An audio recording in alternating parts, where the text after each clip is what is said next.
Flipping over to Instagram, we'll see that Instagram, if we look at the different content formats that people are posting, we'll see a similar trend as well. So, firstly, if we have a look at like performance side of things, we'll see that denotes the frequency that people are posting the content in these certain formats. You'll see a growth of carousel is the main core thing to notice here. But underneath that, however, is you can see the top performing post formats where carousel, multi-image, so the album posts as we saw on Facebook are the ones that are doing the best because fundamentally they offer a couple of bites of the cherry, so to speak, as to help you drive engagement where different images are shown. So carousel, best performing content type on Instagram. So that's the one that's driving most of the growth right now. And similar to that, we can see image posts performing well.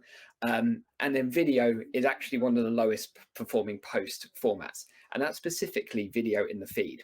Instagram TV, that will become slightly more relevant as time goes on. It'll just become rebranded as something else because Instagram are changing their video strategy away from Instagram TV. So let's have a look at stories. So stories is a really interesting one to look at because if we have a look at the account size, if you think about your Instagram account size, you'll see that in the metric on the left-hand side. So if you look at the Instagram story performance, you'll see that the amount of stories created per month per account, you'll see, if you're north of 100,000 followers, which not many of us are, to be fair, 49 stories a month, quite a lot, but naturally there's quite an engaged audience to build there.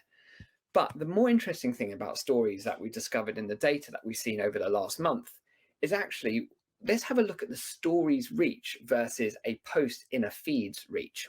And for me, that's a really interesting thing to look at because we've been looking at slightly declining organic engagement throughout the course of this data. And we've also looked at some of the post formats that deliver the best results.